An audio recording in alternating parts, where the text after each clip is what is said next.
Hello guys, मैं हूं सर्वेश और आप देख रहे हैं न्यूज़ टिप। दोस्तों, आज का ये वीडियो काफी इंपॉर्टेंट होने वाला है। यदि आप ऐसे रेजिडेंट हैं कि आपने पहले ही अपने आधार में अपनी जन्म तिथि बदलवा रखी है और दोबारा से आपको अपडेट करना है, क्योंकि यूआईडीआई का ये गाइडलाइन है कि आप जन्म तिथि सिर्फ एक बार बदलवा सकते हैं, जेंडर सिर्फ एक बार बदलवा सकते हैं। तो अगर बाय द वे आप बदलवा रहे थे, ऑपरेटर ने गलती से बदल दिया, कुछ गलत हो गया उसमें बदलते समय में, और आप उसे दोबारा अपडेट कराना चाहते हैं, नहीं हो पा रहा है, काफी ज्यादा परेशान है, तो ये वीडियो आपके लिए काफी इंपॉर्टेंट हो सकता है। आज हम बात करेंगे पूरी प्रक्रिया के बारे में कि किस प्रकार से जो लिमिट क्रॉस वाला मैटर है, कैसे उसे सॉल्व किया जा सकता है।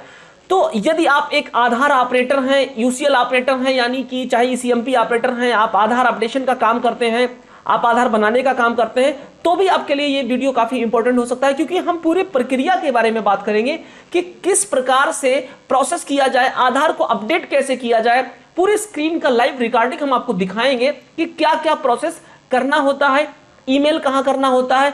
तो इन सारे प्रोसेस को जानने से पहले हम आपको बता देते हैं, इसके लिए कुछ इंपॉर्टेंट डॉक्यूमेंट आपके पास होने जरूरी है।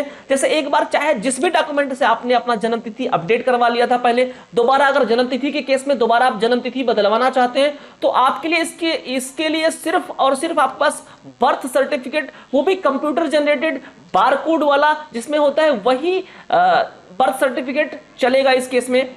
और इसके साथ में यूआईडीआई ने एक सेल्फ डिक्लेरेशन फॉर्म बना दिया है, उसको फिल करके दोनों को साथ में अटैच करके लगाना होता है। बाद में जो रिसिप्ट निकलते हैं, इन तीनों का पीडीएफ बना करके हमें मेल भी करना होता है। तो इस पूरी प्रक्रिया के बारे में आज हम बात करेंगे।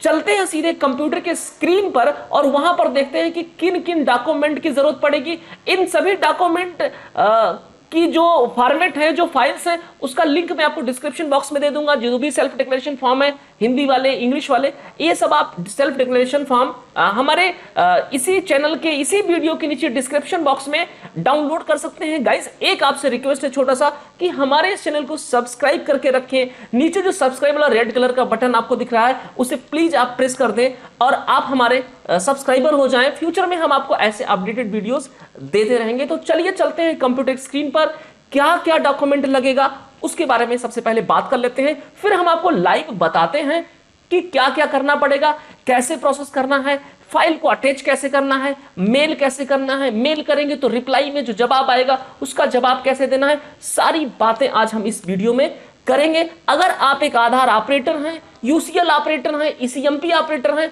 तो आप ये चैनल जरूर सब्सक्राइब कर लें। नीचे डिस्क्रिप्शन बॉक्स में मैं आपका अपना कॉन्टेक्ट डिटेल भी दूंगा, वहां से आप हमसे जुड़ सकते हैं। अगर आपका कोई सीधा सवाल है कि किस प्रकार से सर हम जो है करें, कुछ करने में हमें समस्या हो रही है, मेल कैसे करना है, क्या करना है, तो आप हमें व्हाट्सएप पे भी मैसेज कर सकते हो। भाई, अगर समय मिला तो मैं टाइम निकाल करके आपको रिप्लाई जरूर करूंगा। व्यस्तता बहुत ज्यादा होती है, कभी कभी आप लोग नाराज भी हो जाते हैं क्योंकि मैं टाइम से रिप्लाई नहीं कर पाता हूं, तो प्लीज इसके लिए माइंड ना करें। जैसे ही समय मिलेगा मैं आपको रिप्लाई जरूर करूंगा, या आप सिंपल चैनल के नीचे ही कमेंट सेक्शन में आप कमेंट करें, जो भी आपकी प्रॉब्लम है हम वहां पे भी रिप्लाई करने की कोशिश करेंगे। तो आइए चलते हैं कंप्यूटर के स्क्रीन पर और वहीं पर देखते हैं क्या क्या करना होगा, क्या क्या डॉक्यूमेंट हमें जरूरत पड़ेगा। तो ये स्क्रीन आपको सामने दिखाई दे रहा होगा बगल में इसको। तो गाइस, यहाँ पे एक फोल्डर में मैंने सारा कुछ मैटर बनाकर रख लिया है। यहाँ पे सबसे पहले हम आपको बताना चाहेंगे, आधार अपडेट करने के लिए मैंने पहले भी बताया, सिर्फ और सिर्फ अगर डीओबी का केस है तो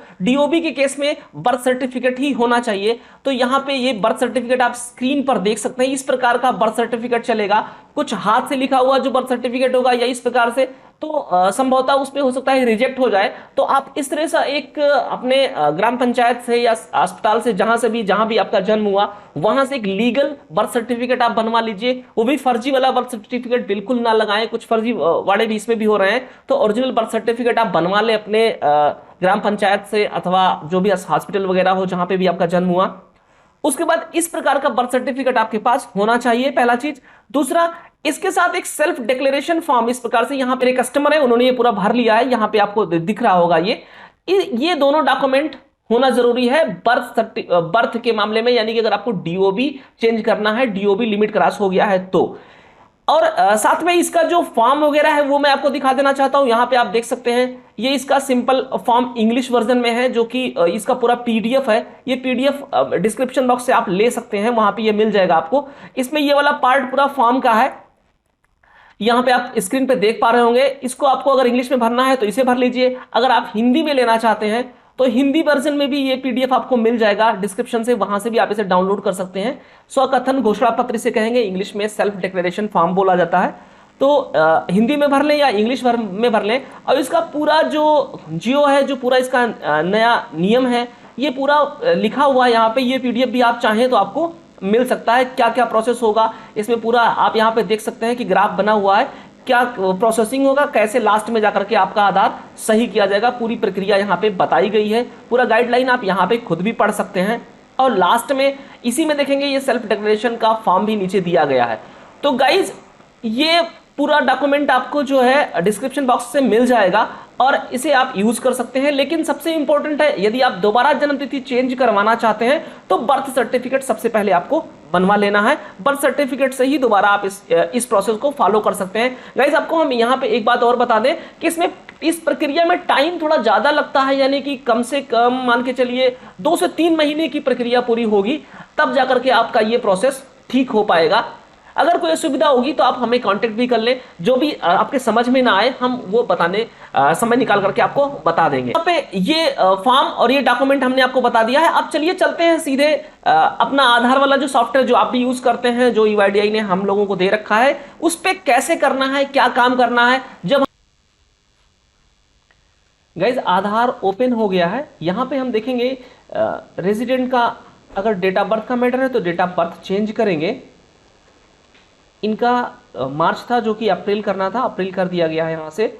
और फिर आपको यहाँ पे एक चीज़ और ध्यान देना होगा कि जो इनका ईमेल आईडी है, यदि ईमेल आईडी लिंक नहीं है, अभी यहाँ पे देख पा रहे हैं इसमें ऑलरेडी ईमेल आईडी लिंक है। गाइज हमें जो मेल करना होता है यूआईडीआई को, वो मेल अगर हम इसी ईमेल से करें तो इफेक्ट थोड़ा ज़्यादा पड़ेगा, क्योंकि रेजिडेंट का ही ईमेल उनके आधार में लिंक रहेगा। अगर आधार में ईमेल नहीं लिंक है तो वो भी यहाँ पे लिंक कर दें आप, और उसके बाद आप जो है फिर उसी ईमेल आईडी से मेल करें। तो गाइज यहाँ पे हमने जो है डेट ऑफ बर्थ ठीक कर लिया है, ईमेल आईडी ऑलरेडी लिंक है। अगर नहीं लिंक है आपके कस्टमर का तो आप यहाँ पे ईमेल आईडी भी लिंक कर दें, नेक्स्ट करें।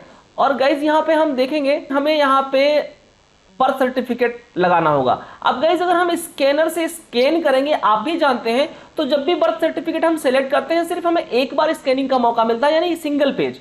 अब अगर हम सिंगल पेज स्कैन करेंगे तो सिर्फ बर्थ सर्टिफिकेट स्कैन कर सकते हैं, लेकिन यहाँ पे नियम ये है कि बर्थ सर्टिफिकेट के साथ में आपको सेल्फ डिक्लेरेशन फॉर्म भी अटैच करना है। तो दोनों एक साथ कैसे अटैच करेंगे, दोनों एक साथ स्कैन कैसे करेंगे, तो यानी स्कैन कर पाना तो यहाँ पे संभव नहीं है। तो एक काम ये करते हैं कि यहाँ पे हम देखेंगे स्कैनर के बगल में एक अटैच का बटन बना रहता है, यहाँ से सिंपली हम अटैच कर देंगे। तो गाइज यहाँ से जब हम अटैच करने के लिए जाएंगे, मान लीजिए हमारा फॉर्म जो है यूआईडीआई फोल्डर में यहाँ पे रखा हुआ है डॉक्यूमेंट में, तो यहाँ पे देखेंगे तो हमें फाइल नहीं मिल पा रही है, क्योंकि यहाँ पे पीडीएफ फाइल हमसे मांगा जा रहा है। तो गाइस सिंपल हम पीडीएफ फाइल यहाँ से अपने दोनों फाइलों का पीडीएफ बना लेते हैं। गाइस पीडीएफ कैसे बनाएंगे ये भी देख लेते हैं। पीडीएफ बनाने के लिए आप ऑनलाइन पेज खोल लीजिए और यहाँ पे जेपीजी टू पीडीएफ लिख लीजिए, सिंपल जेपीजी टू पीडीएफ यहाँ पे मैंने क्लिक कर दिया है। और यहाँ पे देखेंगे सबसे पहला वाला ऑप्शन जो आ रहा है इसी को ओपन कर लीजिए। फिर अपने फाइल को यहाँ से आप सिलेक्ट कर लीजिए, सिंपल वो दोनों फाइल यानी बर्थ सर्टिफिकेट और सेल्फ डिक्लेरेशन फॉर्म दोनों को साथ में आप सिलेक्ट कर लीजिए, ओपन कर लीजिए। आप स्क्रीन पे देख पा रहे होंगे दोनों फाइल यहाँ पे ओपन हो गया है। इसके बाद सिंपल आपका ये जेपीजी था दोनों, यहाँ से आप कन्वर्ट वाले बटन पर क्लिक करेंगे और file JPG to PDF convert हो रहा है। यहाँ पे एक बात और हमें ध्यान रखना होगा कि हमारा जो फाइल होता है, जो भी अटैच होता है सॉफ्टवेयर में आधार के, वो 300 केबी के से कम होना चाहिए। अगर 300 केबी से ज्यादा है तो अटैच नहीं हो पाएगा। तो गाइस यहाँ पे हमें दिख पा रहा है अभी यहाँ पे 257 केबी का फाइल हमारा बन गया है, जिसमें दोनों फाइलें अटैच हो गई हैं।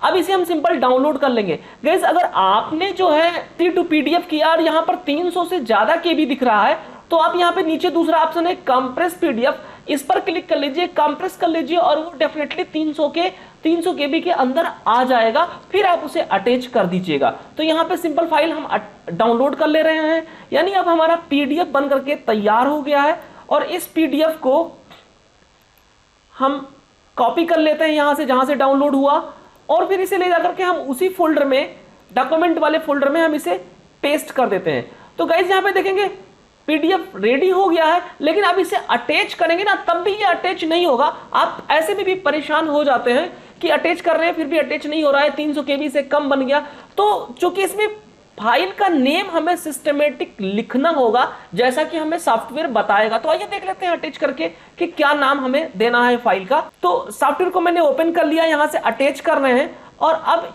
डॉक्यूमेंट वाला फोल्डर खोलेंगे तो यहाँ पे बर्थ सर्टिफिकेट वो कन्वर्टेड जो हमने अभी ऑनलाइन किया है वो यहाँ पे हमें दिख जा रहा है। इसको हम सिंपल अटैच करवाएंगे तो यहाँ पे हमें बता रहा है कि भाई ये नाम जो है गलत आप दे रहे हो, नाम क्या होना चाहिए। जो यहाँ पे नाम बताया जा रहा है कि फूलचंद शर्मा, फिर अंडरस्कोर जो डेट ऑफ बर्थ है, फिर लास्ट में POB, इतना हमें करना है। और यहाँ पे देखना है पहला वाला लेटर दोनों नेम का, यानी फर्स्ट नेम और लास्ट नेम का, जो इनका नाम है फूलचंद प्लस शर्मा, तो फूलचंद का भी पहला अक्षर कैपिटल, दूसरा शर्मा का भी पहला अक्षर कैपिटल, इस तरह से लिखना है। अंडरस्कोर इनका जो डेट ऑफ बर्थ आपने चेंज किया है, जो लास्ट का सन यानी जो ईयर वाला है वो डालना है आपको। फिर अंडरस्कोर POB यानी प्रूफ ऑफ बर्थ, ये नेम आपको लिखना है। जैसे इसको लिख करके अटैच करेंगे तो अटैच हो जाएगा। आइए हम ये करके देख लेते हैं, यानी हम इसे सिंपल रीनेम करते हैं, ऐसा वहां पे बताया जा रहा था। फिर अंडरस्कोर लगाएंगे,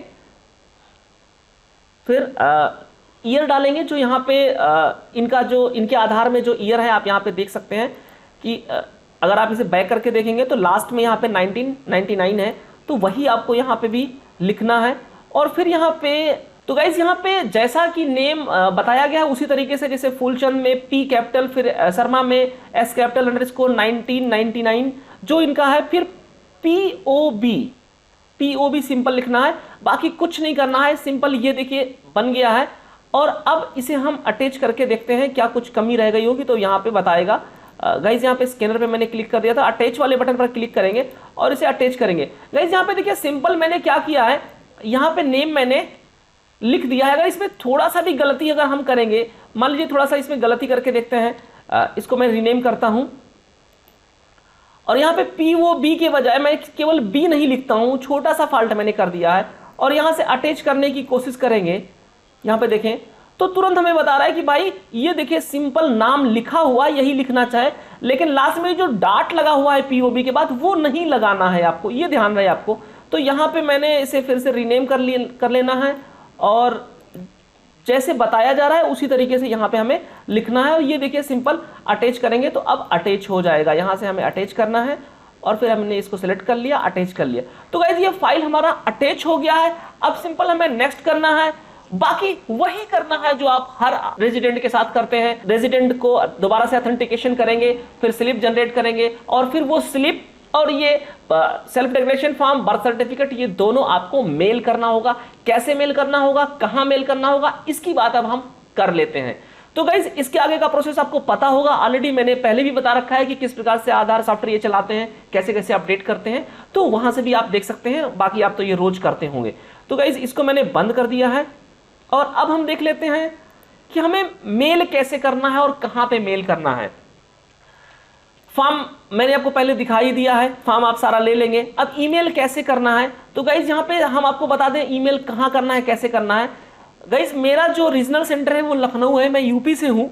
और यहाँ पे सिंपल ये सेल्फ डिक्लेरेशन फॉर्म का ही फॉर्मेट आपको दिख रहा होगा, ये मैंने स्क्रीनशॉट लिया है। और यहाँ पे सिंपल लिखा हुआ है along with self declaration EID slip and birth certificate issued by registrar of birth. मतलब ऐसा बर्थ सर्टिफिकेट आपको लगाना है जो रजिस्ट्रार के द्वारा, यानी कि जिनको अथॉरिटी है बर्थ सर्टिफिकेट इशू करने की, उनके द्वारा जो बर्थ सर्टिफिकेट इशू किया गया है वो। EID स्लिप का मतलब जो इनरोलमेंट किया आपने स्लिप निकला। दूसरा, तीसरा सेल्फ डिक्लेरेशन फॉर्म, यानी ये सेल्फ डिक्लेरेशन फॉर्म यहाँ है, इसका स्क्रीनशॉट लेने की वजह से यहाँ पे साफ दिखाई नहीं दे रहा है। तो ये आप PDF इसका जो है डिस्क्रिप्शन बॉक्स में लिंक से डाउनलोड कर लीजिएगा, भर लीजिएगा, जैसे कि मैंने भर रखा है। और कस्टमर ने भर के उस पर साइन वगैरह कर दिया है और हमने अभी उसका PDF बना करके अटैच किया। तो ये दोनों आपको मेल कहाँ करना है, यदि आप यूपी से हैं तो आपका जो रीजनल सेंटर है वो लखनऊ है और वहाँ LKO.special@ ये पूरा मेल दिया हुआ है, यहाँ पे आप देख सकते हैं। यहाँ पे आपको मेल कर देना है। गाइज हम आपको बताना चाहेंगे कि पूरे भारत में अलग अलग कई रीजनल सेंटर हैं, आप जिस स्टेट में हैं उस स्टेट के रीजनल सेंटर को आपको मेल करना है। आप lko.special यानी सारा कुछ लखनऊ में मेल आप नहीं कर देंगे, आप जिस रीजनल सेंटर के एरिया में रहते हैं वहां पे आपको मेल करना है। आप अपने एरिया का रीजनल सेंटर पता कर लीजिए और वहां का ईमेल आईडी आपको निकाल करके मेल करना है। ये मेरे यहाँ का है, इसलिए मेरे पास ये स्क्रीनशॉट था, मैंने आपको बता दिया है। तो मेल यहाँ पे करना है। दूसरा, मेल कैसे करना है, क्या करना है, तो सबसे पहले यहाँ पे सारे स्क्रीनशॉट्स मैंने ले रखे हैं। तो गाइस जो पहली बार मेल किया गया UIDAI को, उसमें पूरा मेंशन कर दिया गया कि क्या क्या हुआ, कैसे कैसे जो है हमारा डेट ऑफ बर्थ गलत हुआ। यानी ये जो कस्टमर है इन्होंने जो मेल किया उन्होंने बताया कि हमारा जो है पहले किसी ऑपरेटर के पास इन्होंने अपना डेट ऑफ बर्थ सही करवाया था, तो गलती से सही करते समय ही उन ऑपरेटर से गलती से इंटर हो गया था गलत इनका डेट ऑफ बर्थ, और उस वजह से ये पूरा मैटर इन्होंने यहाँ पे मेंशन कर दिया, my date of birth was wrongly entered by operator while I was updating and it was also approved by UIDAI। मतलब मैंने पहली बार किया तो वो गलती से उन्होंने इंटर कर दिया और वो भी अप्रूव्ड भी हो गया, तो सर इसमें मेरी क्या गलती है, मैं दोबारा से इसे सही कराना चाहता हूं। ये इनका मैटर था। आपका जो मैटर हो आप अपना मैटर यहाँ पे ईमेल में मेंशन करिए और यहाँ पे अपना डेट ऑफ बर्थ जो करेक्ट वाला है, एनरोलमेंट आईडी, डेट, टाइम, ये सब इन्होंने लिख करके क्या किया, मेल किया। साथ में यहाँ 3 अटैचमेंट, यानी इन्होंने अटैचमेंट भी किया, PDF वाला वही अटैचमेंट किया, साथ में इन्होंने 2 और अलग से यानी कि सेल्फ डिक्लेरेशन फॉर्म और इनका बर्थ सर्टिफिकेट और एनरोलमेंट स्लिप, तीनों चीजों को इन्होंने यहाँ पे अटैच करके मेल कर दिया। आप चाहें तो तीनों का एक सिंगल PDF बना करके अटैच कर सकते हैं, जो कि UIDAI को इसके थ्रू भेजा जा सकता है आपके रीजनल सेंटर को। तो ये मेल जब भेजा इन्होंने तो इनको रिप्लाई क्या आ गया वो हम यहाँ पे देख लेते हैं।